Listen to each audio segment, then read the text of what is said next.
Exploring the dark web led me to the Death Forum, where I witnessed unspeakable horrors and became the target of sinister surveillance. I've always been intrigued by the mysteries of the internet, especially the dark web. One day, curiosity got the better of me, and I decided to delve into its depths to see what secrets it held. I had heard stories about the dark web, tales of illegal activities, and hidden communities, but I never imagined the true horrors I would encounter. Armed with a VPN and a sense of adventure, I navigated through various sites and forums, looking for something that would catch my interest. It wasn't long before I stumbled upon a forum called the Death Forum. The name itself was chilling, and the description promised videos of dark rituals and human sacrifices. Despite the nagging voice in my head telling me to turn back, I clicked on the link. Upon entering the forum, I was greeted by a series of videos, each more disturbing than the last. The first video showed a dimly lit room where a group of hooded figures performed a gruesome ritual. The air was thick with an oppressive atmosphere, and the participants seemed to revel in the suffering they inflicted. I felt a knot tighten in my stomach as I watched the horrifying scene unfold, unable to tear my eyes away. As I continued to browse, the videos became increasingly graphic. One showed a man tied to a chair, his face contorted in fear as he was tortured. The perpetrators took their time, savoring each moment of his agony. What disturbed me the most was the way the victims seemed to be aware of the camera, their eyes locking onto it as if they knew someone was watching. It felt as if they were looking directly at me, pleading for help. Realizing the gravity of what I was witnessing, I quickly shut off the computer, but the images were seared into my mind. I felt a deep sense of dread, knowing that I had ventured too far into the darkness. In the days following my visit to the Death Forum, I was plagued by nightmares and a constant feeling of being watched. Every shadow seemed to hide a lurking threat, and the once comforting glow of my computer screen now filled me with unease. Just as I was beginning to think I could move past the experience, I received an anonymous email. The email contained a link to another video, similar to the ones I had seen on the forum. My heart raced as I realized that someone had tracked my activity and was now targeting me. Panic set in, and I immediately deleted the email, hoping it was a one-time occurrence. However, more emails began to flood my inbox, each containing links to increasingly horrifying videos. The realization that someone was watching me, tracking my every move online, sent chills down my spine. I felt violated and helpless, unsure of how to protect myself from this invisible threat. Desperation took hold as I tried to find a way to escape the relentless emails and the sense of impending doom. I changed all my passwords, updated my security settings, and even stopped using the internet for a while, hoping to break free from the sinister presence that had invaded my life. But the fear remained, a constant companion that refused to let go. I sought solace in friends and family, though I couldn't bring myself to tell them the full extent of what I had seen.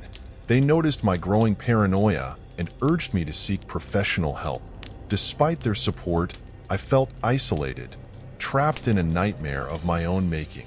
The more I tried to distance myself from the dark web, the more it seemed to close in around me. As I continued to grapple with the terror brought on by the videos and emails, I began to notice unsettling encounters in my daily life. Strangers seemed to watch me for a little too long, and I often felt the prickling sensation of being observed.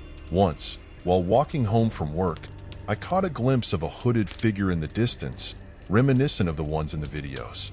My heart pounded as I quickened my pace, constantly looking over my shoulder until I reached the safety of my home. Even within the supposed security of my house, I couldn't escape the feeling of being watched. I would hear faint whispers and creaking sounds, and objects seemed to move slightly from where I had left them. My phone and computer would occasionally turn on by themselves, screens flickering with static before shutting off.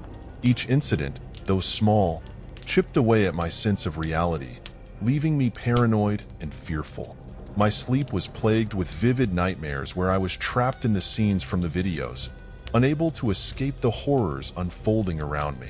These dreams felt so real that I often woke up drenched in sweat, my heart racing. The line between reality and nightmare blurred, and I found myself questioning my sanity. Realizing I couldn't face this nightmare alone, I decided to seek help from a cybersecurity expert. I explained my situation, leaving out some of the more graphic details, and the expert agreed to look into my case. They assured me that they would find a way to trace the emails and secure my online presence. For the first time in weeks, I felt a glimmer of hope. However, as the days passed, the expert's updates became less frequent and more cryptic. They mentioned encountering sophisticated techniques and deep-rooted networks that were difficult to penetrate. One evening, I received a final email from the expert, stating that they could no longer assist me and advising me to completely disconnect from the internet. Their abrupt withdrawal left me feeling even more vulnerable and alone. In a desperate attempt to regain control, I sought help from a therapist, hoping to cope with the trauma and fear that had taken over my life. While the sessions provided some comfort, the therapist couldn't shake the feeling that my fears were more than just psychological. They suggested a break from all digital devices and a change of environment, hoping it would provide some relief. Determined to escape the nightmare, I decided to follow the therapist's advice and went on a digital detox, staying at a remote cabin away from the city. The first few days were peaceful, and I began to believe that the horrors were finally behind me. I spent my time hiking, reading, and trying to reconnect with the sense of normalcy I had lost. One night, as I was sitting by the fireplace, I heard a familiar sound, the soft chime of an email notification. My blood ran cold as I realized I had brought my phone, turned off but not left behind. With trembling hands, I powered it on and saw a single email waiting for me. The subject line read, "We see you." I opened the email to find a video attachment. Against my better judgment, I played it and saw a live feed of the cabin I was staying in, the camera zooming in on the very room where I sat. Panic surged through me as I looked around, trying to spot the source of the camera. The email ended with a message, "You cannot hide." Heart pounding, I grabbed my essentials and fled the cabin, leaving my phone behind. I drove through the night, determined to put as much distance between myself and the cabin as possible. I didn't know where I was going, only that I needed to escape the relentless surveillance. Every shadow on the road seemed to move, and every car that passed made me jump. I eventually reached a small town and checked into a motel under a false name, paying in cash to avoid leaving any trace.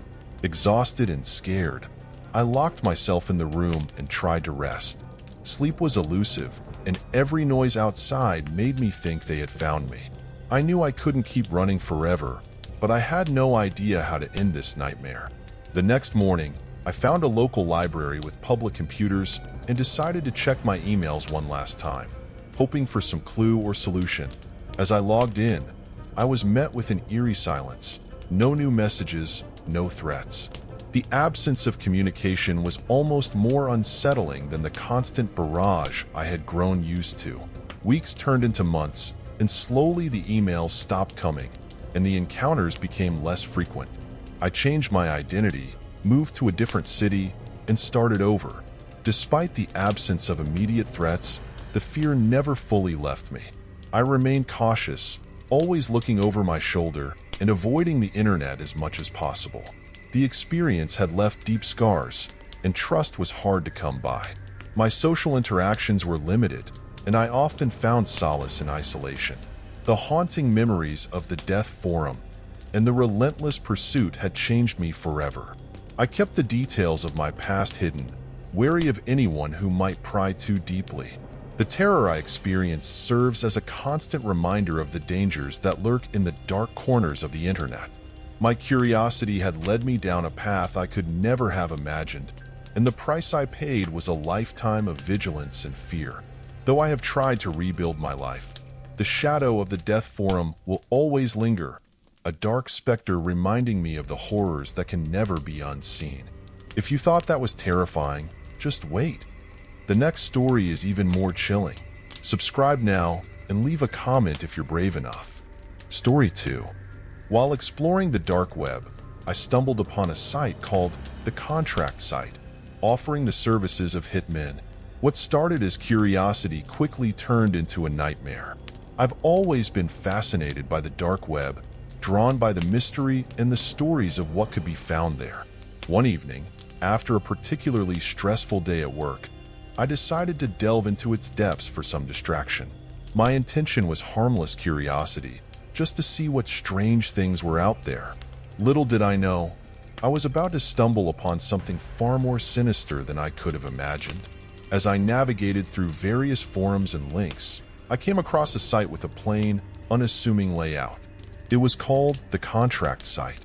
The name piqued my interest and I clicked on it, expecting some sort of clickbait or a scam. Instead, I was greeted by a chilling description that made my blood run cold. This site offered the services of professional hitmen. The realization of what I had found sent a shiver down my spine, but my curiosity urged me to explore further. At first, I thought it was some sort of joke or a scam. The idea of hiring a hitman through a website seemed absurd, but as I navigated through the site, I saw how disturbingly detailed and professional it looked. There were sections explaining the process, testimonials from alleged clients, and a detailed form where one could provide information about the target and negotiate the price. My skepticism began to fade as the reality of what I was seeing set in. This wasn't a joke. This was real, and I was terrified by the implications. The form asked for specific details about the target: their name, address, daily routine, and even preferences for how the job should be carried out. The clinical precision of the questions made my stomach churn. I couldn't believe that something so heinous could be so methodically planned and executed. As I stared at the screen, a sense of dread washed over me. I realized I had gone too far. I needed to close the site and forget I had ever seen it. As soon as I closed the site, I tried to shake off the unease that had settled over me. But it wasn't long before the threats began. The first message came the next day. It was an anonymous email that simply said, "We know you saw. Keep your mouth shut." I deleted it, thinking it was some sort of prank. But then the messages started coming to my phone. Texts from unknown numbers began to flood in, each one more threatening than the last. They mentioned my name, my address, and other personal details that sent chills down my spine. Panic set in as I realized that someone had tracked my activity on the dark web. The messages were explicit. If I reported the site or told anyone what I had seen, there would be consequences. I felt trapped and helpless, constantly looking over my shoulder and jumping at every unexpected sound. I knew I needed to do something, but the fear of retaliation kept me paralyzed. The threats didn't stop, they only intensified. The messages became more detailed, mentioning places I frequented and people I interacted with. The realization that someone was watching me, possibly following me, was horrifying. Every time I left my house, I felt eyes on me, and every unfamiliar face seemed like a potential threat. My home, once a sanctuary, felt like a prison where danger lurked at every corner. Sleep became elusive as every creak and groan of the house sounded like an intruder. I lived in a constant state of anxiety, my mind racing with worst-case scenarios. Desperation led me to consider going to the authorities, but the messages were clear about the consequences. The idea of putting my family and friends at risk was unbearable. I was caught in a web of fear and indecision. The logical part of my brain knew I needed help, but the primal fear for my safety and the safety of my loved ones kept me silent. The dark web had reached out and touched my life in the most sinister way, and I had no idea how to escape its grasp. The fear became unbearable, and I knew I had to take drastic measures to protect myself. I decided to move to a new location, far from where I had been living. The process of packing up my life and leaving behind everything familiar was heart-wrenching, but it was a necessary step to ensure my safety. I changed my phone number, deleted all my online accounts, and made sure to leave no digital trace of my existence. The relocation was a chance to start fresh, but the shadow of fear loomed over every decision I made. The new place was a small apartment in a different city, chosen for its anonymity and distance from my previous life. The first few days were filled with a mix of relief and paranoia. I constantly looked over my shoulder and avoided making any connections that could lead back to me. Every knock on the door and every unfamiliar face made my heart race. Despite the precautions, the sense of being hunted never fully dissipated. It was as if the dark web's reach extended even here, into my new sanctuary. At first, the new apartment brought a semblance of peace. I tried to establish a routine and focus on the positive aspects of my new life. However, the fear that had driven me to relocate never truly left. Paranoia became a constant companion, whispering doubts and fears into my mind. I avoided social interactions and stayed off the internet as much as possible, afraid of leaving any trace that could lead back to me. The isolation was suffocating, but it felt safer than the alternative. Unsettling incidents began to occur, reigniting the terror I had tried to leave behind. Anonymous letters started arriving at my new address, containing cryptic messages that suggested someone still knew where I was. The feeling of being watched was inescapable, and every shadow seemed to hide a potential threat. Sleep was elusive, and the nightmares that plagued my nights left me exhausted and on edge. The new beginnings I had hoped for were overshadowed by the lingering fear that my past would catch up to me. The breaking point came when a particularly chilling letter arrived. It contained specific details about my new life that only someone closely watching me would know. The message was clear. I was not safe, and my attempts to escape had been in vain. Panic set in, and I realized I needed professional help to deal with the situation. I reached out to a cybersecurity expert, explaining my ordeal and seeking advice on how to protect myself. The expert's reassurances provided some comfort, but the underlying fear remained. During this time, I also sought therapy to help cope with the trauma. The therapist helped me work through my anxieties and develop strategies to manage my fear. Despite these efforts, the sense of being hunted never fully left. Every noise outside my apartment and every unexpected event reignited the terror. The encounter with my past had shattered any illusion of safety I had built, and I was left grappling with the harsh reality that the dark web's shadow was still looming over my life. The cybersecurity expert implemented several measures to secure my online presence. They guided me through setting up encrypted communications, using secure networks, and maintaining a low profile on the internet. Despite these precautions, the fear of being tracked persisted. The expert's assurances that my digital footprint was minimized provided some relief, but the paranoia remained. I constantly monitored my surroundings and avoided any behavior that could draw attention. Therapy sessions became a crucial part of my routine. The therapist helped me process the trauma and develop coping mechanisms for the constant fear. We discussed the impact of living under threat and how to rebuild a sense of normalcy. While progress was slow, the sessions provided a safe space to express my fears and anxieties. The combination of professional help and therapy offered a lifeline, but the journey too. Life gradually began to settle into a new normal, but the fear never fully left. The constant vigilance and awareness of potential threats became second nature. I avoided drawing attention to myself and maintained a low profile. Despite the precautions, the sense of being watched lingered, a shadow that refused to be dispelled. Every day was a battle to balance the desire for normalcy with the need for caution.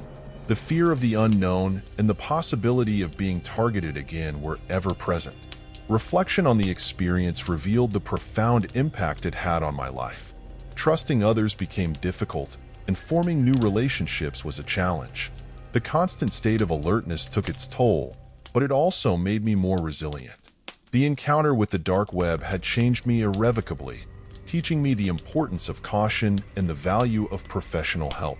Despite the lingering fear, I resolved to move forward, determined to reclaim my life from the shadows that had once threatened to consume it.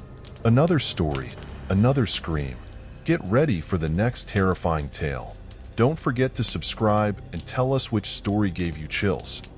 Story 3. A seemingly innocent chat room visit on the dark web turns into a real-life nightmare. I've always heard stories about the dark web, but I never thought something would really affect me. One night, curiosity got the better of me, and I decided to explore what was out there. I found myself in an anonymous chat room where people from all over the world were discussing a variety of topics. The conversation started off innocently enough, with people talking about their favorite movies and sharing jokes. It felt like any other chat room, and I began to relax. However, as the night wore on, the tone of the conversations began to change, and I found myself drawn into a much darker world than I had anticipated. The chat room, initially a place of casual conversation, quickly turned disturbing. Users started sharing links to videos of torture and extreme violence, which were met with shocking enthusiasm by some participants. My discomfort grew, but a part of me was too fascinated to leave. It felt like watching a train wreck, horrifying, yet impossible to look away from. People began discussing their own violent fantasies and experiences, and the room became a breeding ground for the macabre. The casual way in which these topics were discussed made my skin crawl. I knew I should leave, but I was frozen, caught between horror and curiosity. The anonymity of the internet seemed to embolden these individuals, making their conversations even more unsettling. As the night progressed, the images and words shared in the chat room became more graphic. I started to question the humanity of the participants. How could people find enjoyment in such horrific content? It was clear that I was out of my depth, and I began to fear the psychological impact these interactions could have on me. Out of nowhere, a user started talking directly to me. They addressed me by my first name, which immediately set off alarm bells. My heart raced as they described my house in chilling detail, right down to the color of my curtains and the type of car I drove. It was no longer a joke. This person knew where I lived. The sense of safety I once felt in my own home vanished in an instant. Panic set in, and I tried to convince myself that it was just an elaborate prank. However, the more details the user shared, the clearer it became that this was no joke. They knew too much about me, and I felt an overwhelming sense of vulnerability. My initial curiosity had turned into outright fear. I frantically closed the chat window, but the damage was done. The messages continued to haunt me even after I had logged off. I kept replaying the conversation in my mind, trying to understand how someone could have obtained so much information about me. I felt exposed and powerless, unable to escape the grip of fear that had taken hold of me. The sense of invasion was suffocating, and I knew my life would never be the same. I shut down my computer, hoping that would end the nightmare, but the feeling of being watched persisted. That night, every creak of the house, every rustle of the wind, seemed amplified. My paranoia grew, and I couldn't shake the sensation that someone was outside, watching my every move. I double-checked the locks on my doors and windows, but it did little to ease my anxiety. I lay in bed, staring at the ceiling, too terrified to sleep. The darkness seemed to close in on me, and I found myself jumping at every little noise. The night stretched on endlessly, and I prayed for the morning to come, hoping daylight would bring some relief. My mind raced with thoughts of who could be behind the messages and what their intentions were. When morning finally came, I was exhausted but relieved to see the sun. I tried to go about my day as usual, but the fear lingered. Every stranger I passed on the street, every unfamiliar car that drove by, felt like a potential threat. The sense of normalcy I once took for granted was shattered, replaced by a constant state of vigilance and dread. The next morning, I found an envelope in my mailbox that wasn't there the night before. My heart pounded as I opened it, revealing photos of me taken through my bedroom window. The photos were recent, showing me in different states of vulnerability. Reading a book, talking on the phone, even sleeping. It was clear that whoever had been watching me had been doing so for a while. The invasion of my privacy was more than I could handle. I called the police immediately, my voice shaking as I explained the situation. They arrived quickly and took the photos as evidence, but there was little they could do beyond recommending that I install security cameras and change my daily routines. The officers were sympathetic but honest. Tracking someone on the dark web was nearly impossible. The reassurance I had hoped for was nowhere to be found, and my fear only deepened. That night, I couldn't stay in my house. I packed a bag and went to stay with a friend, hoping the change of location would bring some peace. But even there, I couldn't escape the feeling of being watched. The photos haunted me, each one a reminder that my sanctuary had been violated. The sense of safety I once felt in my own home was gone, replaced by an unshakable fear. The police took my case seriously, launching an investigation to try and track down the person responsible for the photos and threats. They interviewed neighbors, checked local security footage, and even brought in a cybercrime specialist to look into my online activity.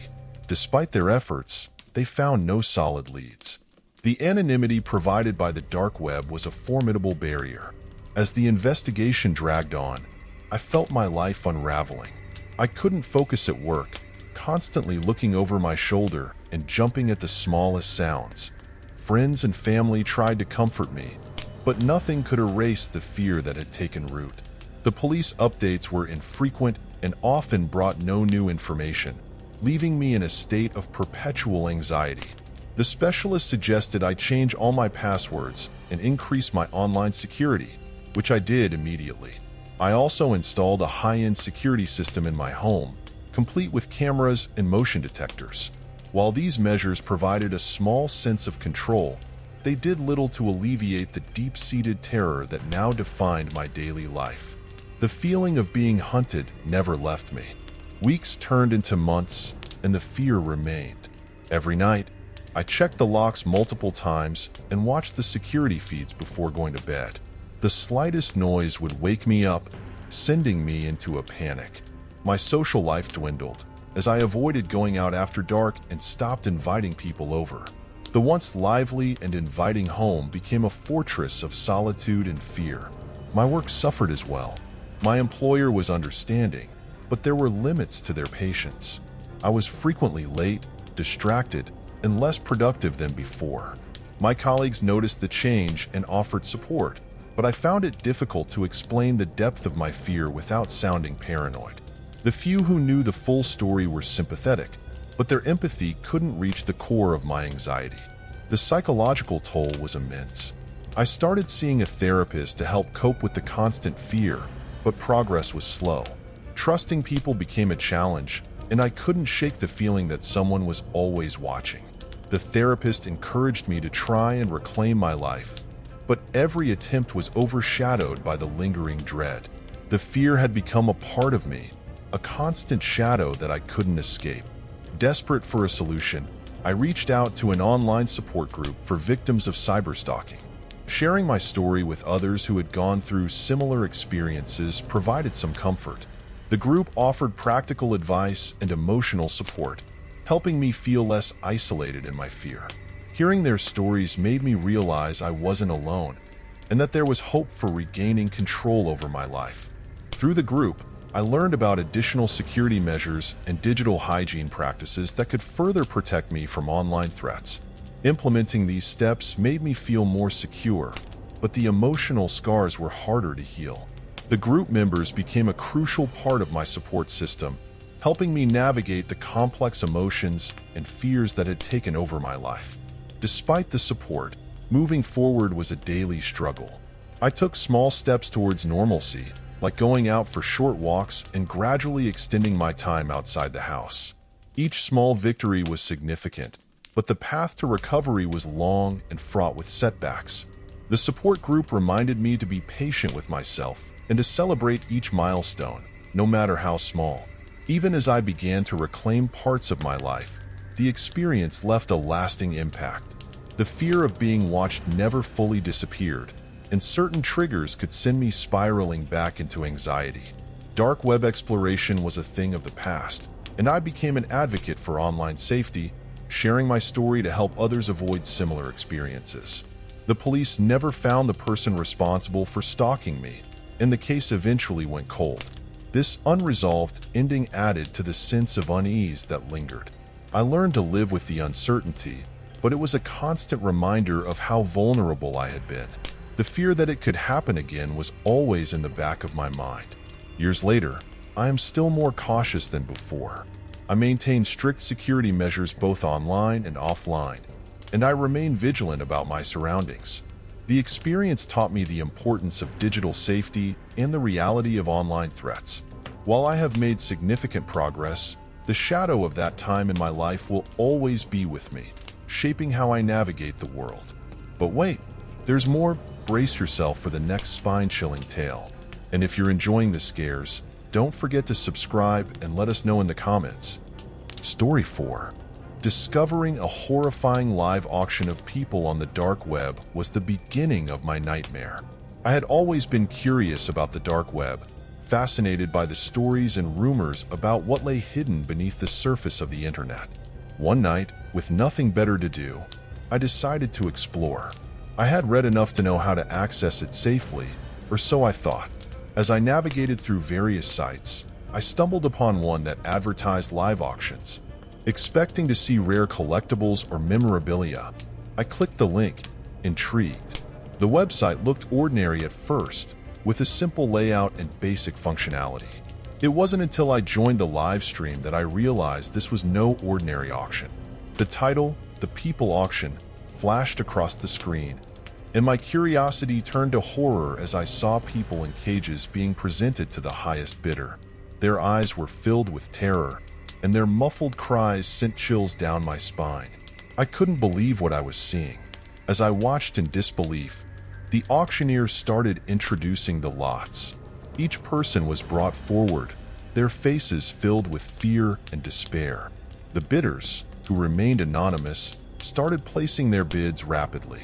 The amount skyrocketed within seconds, and the people in the cages looked more terrified with each passing moment. I felt my stomach churn as I realized the gravity of what I was witnessing.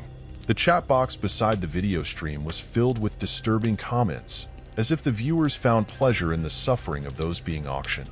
I wanted to look away, but I was paralyzed by shock. My mind raced with thoughts of how this could be happening, how these people were captured, and who could be behind such a heinous operation. I felt a deep sense of helplessness wash over me as I continued to watch, unable to tear myself away from the screen. My initial fear turned into an overwhelming urge to do something. I knew I had to report this, but I was also acutely aware that I was now a witness to something incredibly dangerous. The thought of being tracked down by the people running the site made my blood run cold. I quickly closed the browser, my hands trembling, and shut down my computer. The images of the terrified faces and the inhuman treatment haunted me as I tried to process what I had just seen. Panic set in almost immediately after I closed the site. I paced around my room, my mind racing with questions and fears. Had they seen me? Did they know who I was? I couldn't shake the feeling that I was now a target. I tried to convince myself that it was just my imagination, that I had done nothing wrong, but the fear was too real. I knew that I couldn't just ignore what I had seen. I tried to calm myself down and think rationally. Reporting the site was the right thing to do, but the idea of involving the authorities scared me. What if they couldn't do anything? Or worse, what if the people behind the auction found out I had reported them? My mind was a whirlwind of fear and indecision. I knew I had to act, but I was paralyzed by the potential consequences. After what felt like hours of internal conflict, I decided to at least secure my online presence. I changed all my passwords, deleted my browsing history, and even considered getting a new computer. The feeling of being watched persisted, making it hard for me to focus on anything else. I spent the rest of the night in a state of heightened anxiety, jumping at every sound and checking my windows repeatedly. A few days later, I received the first encrypted message. It was a short, cryptic threat, implying that I had seen too much. My heart sank as I realized that my worst fears were coming true. Someone had tracked my activity and knew that I had accessed the auction site. The message was filled with vague but terrifying implications, making it clear that I was being watched. The fear that had been a constant undercurrent now surged to the forefront. I couldn't shake the feeling that I was no longer safe, that at any moment, something could happen. I became paranoid, constantly looking over my shoulder and jumping at every unexpected noise. The anonymous nature of the message only added to my anxiety. Who were they? How much did they know about me? I knew I had to take further action to protect myself. I considered going to the police, but I was afraid they wouldn't take me seriously, or that they couldn't do anything to help. I started researching ways to secure my online presence even further, looking into VPNs, encryption, and other cybersecurity measures. The more I learned, the more I realized how vulnerable I had been. The steps I took brought some comfort, but the feeling of being a target never completely went away. As the days went by, the threats became more frequent and more specific. Each message was more detailed, revealing that they knew personal information about me, where I lived, my daily routine, even details about my family. The paranoia that had initially gripped me now turned into full-blown terror. Every time my phone buzzed with a new message, I felt a jolt of fear. I became hyper-vigilant, constantly on edge, feeling as though I was being watched at all times. The threats didn't just come through emails anymore. They started arriving as text messages and even physical letters left on my doorstep. It felt like they were closing in on me, and the walls were shrinking. My once safe and familiar surroundings now seemed menacing and hostile. I stopped going out unless absolutely necessary, and when I did, I kept my head down, avoiding eye contact with anyone. The fear was overwhelming, and it was affecting my ability to function normally. Sleep was a luxury I could no longer afford, as every noise startled me awake. My health began to deteriorate under the constant stress, and I knew I couldn't keep living like this. Desperation drove me to finally seek help. I contacted a cybersecurity expert, explaining my situation in detail. They reassured me that they could help secure my devices and online presence. I provided them with all the information I had, including the threatening messages. They began working on fortifying my digital defenses, which brought a small measure of relief. However, the fear of physical threats remained. I contacted the police and reported everything, showing them the messages and explaining the situation. They took my case seriously and promised to investigate, but there was little they could do about the anonymous nature of the threats. I was advised to stay vigilant and consider moving to a safer location if possible. Despite the precautions, the anxiety didn't fade. The thought of starting over in a new place was daunting, but the need for safety outweighed the fear of the unknown. I began planning my move, hoping that a fresh start would help me escape the nightmare that had taken over my life. Packing up my belongings, I felt a mix of sadness and relief, knowing I was leaving behind everything familiar to seek refuge from an unseen enemy. Relocating to a new city was both a daunting and liberating experience. I chose a place far from where I had been living, hoping the distance would provide the anonymity I needed. The move itself was exhausting, but once I settled into my new home, I felt a sense of temporary relief. I took extra precautions, installing security cameras and keeping a low profile. For the first few weeks, things seemed to be getting better. The threatening messages had stopped, and I began to feel a sense of normalcy returning to my life. I found a new job and started making new friends, carefully avoiding any mention of my past experiences. It felt like I had finally managed to escape the dark cloud that had been hanging over me. But the fear was still there, lurking in the back of my mind.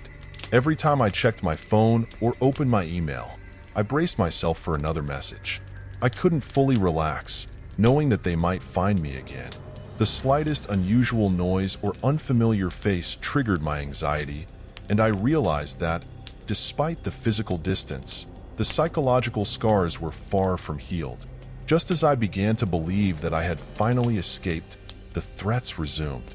One morning, I found an envelope slipped under my door containing photos of my new home and a note saying, "We found you."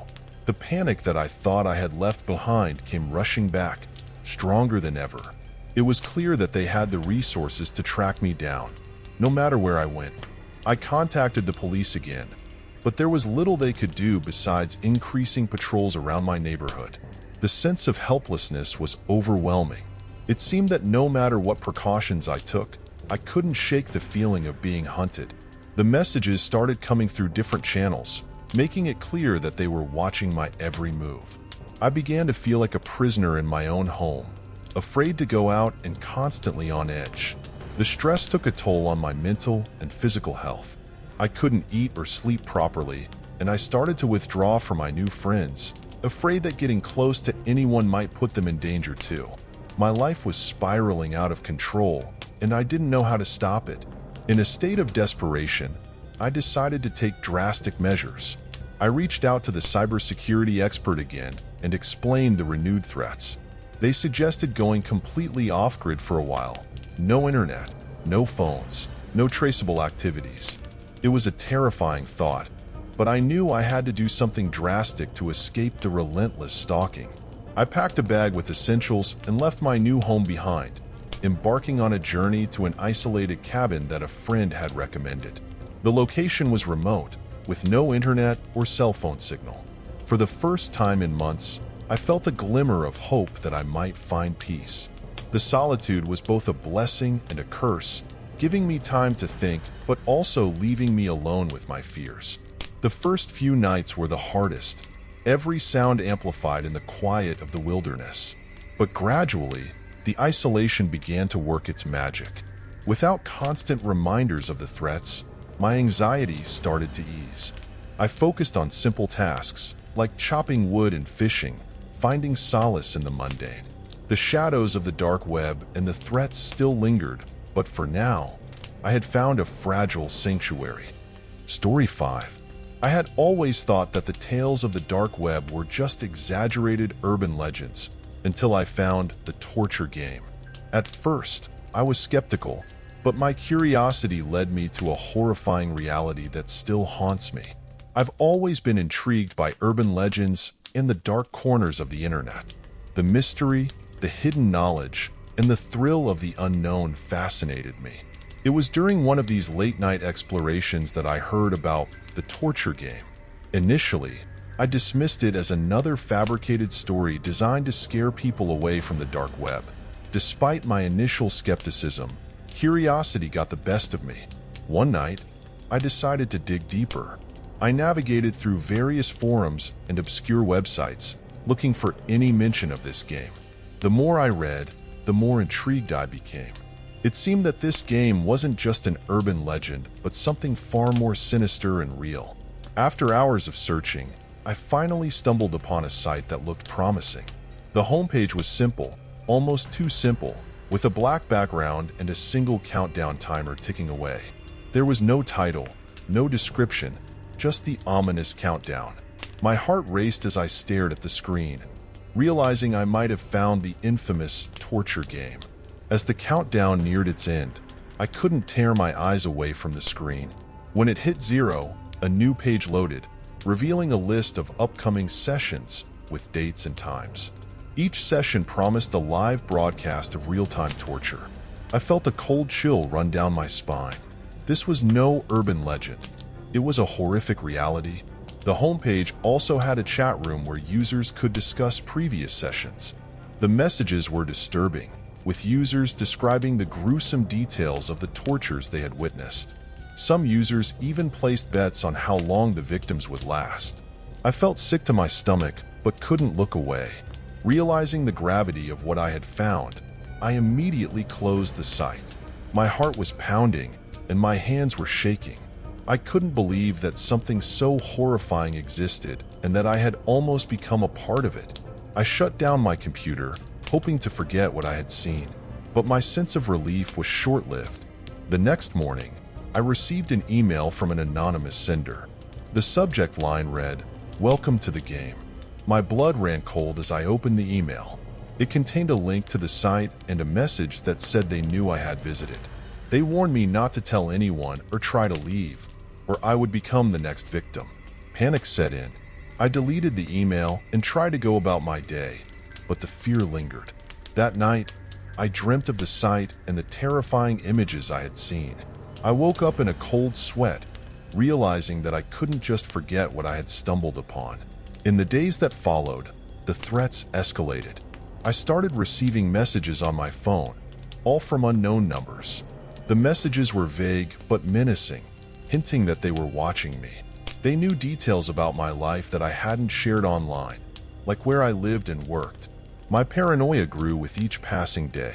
I tried to secure my digital presence, changing passwords and deleting accounts, but the messages kept coming.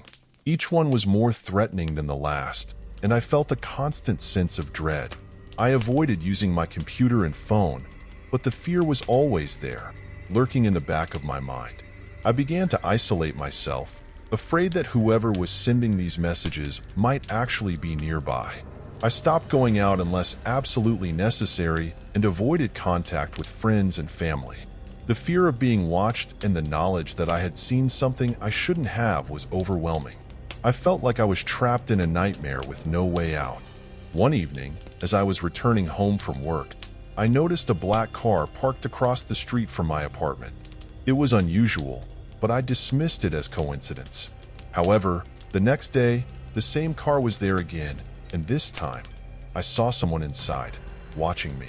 My heart raced as I quickly entered my apartment and locked the door. The following days were filled with constant anxiety. I saw the car everywhere I went, outside my office, near the grocery store, even parked down the street when I visited a friend. I knew I was being followed, and it became clear that the threats were not just empty words. They were real, and whoever was behind them had the means to track me. My fear grew into paranoia. I started avoiding windows, keeping my blinds shut, and double-checking my locks. Sleep became a luxury, and every noise outside my apartment sent me into a panic. I felt trapped, with no idea how to escape the watchful eyes that seemed to follow me everywhere. Desperate, I decided to confide in a close friend. I told them everything about the dark web, the torture game, and the stalking. My friend was horrified and insisted that I go to the police. Reluctantly, I agreed, knowing that I couldn't handle this alone anymore. At the police station, I provided all the details and showed them the threatening messages.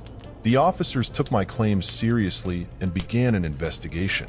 They advised me to stay with a friend or family member while they looked into it. I moved in with my friend, hoping that being in a different location might deter my stalkers. For a while, it seemed to work. The messages stopped, and the black car disappeared. I started to feel a semblance of normalcy returning. However, the fear was still there, lurking in the background. I knew that even if the stalkers had backed off temporarily, they could return at any moment. One night, while staying at my friend's house, we heard a noise outside. It was a quiet, almost imperceptible tapping on the window. We both froze, and my friend grabbed a baseball bat while I called the police. The tapping continued, growing louder and more insistent. Suddenly, the window shattered, and a masked figure climbed through. My friend swung the bat, hitting the intruder, but they quickly recovered and lunged at us. We fought back with everything we had, but the intruder was strong and determined. Just as I thought we were done for, the sound of sirens filled the air, and the intruder fled. The police arrived moments later, but the intruder was long gone. They found no trace of the person who had attacked us, only the shattered window and the fear that had gripped us both. The officers stayed with us that night, ensuring our safety, but the experience left us shaken and terrified. The next day, the police informed us that they had traced the messages and the black car to a known criminal group involved in the dark web. They had been monitoring my activities since I visited the torture game site and had targeted me for their sick game. The officers assured me that they were close to catching the group and that I would be safe. Despite their reassurances, I couldn't shake the feeling of dread. The knowledge that I had been a target for such a dangerous group haunted me. I began seeing a therapist to help cope with the trauma and the lingering fear. It was a slow process, but I gradually started to feel more in control of my life. The police eventually arrested several members of the group, and the threats finally stopped. I moved to a new city, changed my name, and started a new life, hoping to leave the past behind. The experience had changed me forever, but I was determined to move forward and not let fear control my life. Years later, the memories of the torture game and the stalking still linger, but I have learned to live with them. I am more cautious now, always aware of my surroundings and wary of the dangers lurking in the shadows of the internet. The fear never completely goes away, but I have found ways to manage it and keep moving forward. I have become an advocate for internet safety, sharing my story to warn others about the dangers of the dark web. I speak at conferences and write articles, hoping to prevent others from experiencing the same horrors. It's a way to reclaim some of the power that was taken from me and to turn my traumatic experience into something positive. Despite the fear and the nightmares, I am stronger now. I have rebuilt my life and found a sense of peace. The dark web still exists, and the dangers are still out there, but I have learned to navigate the digital world with caution and resilience. My story is a reminder of the real threats that can come from the darkest corners of the internet and the strength it takes to overcome them.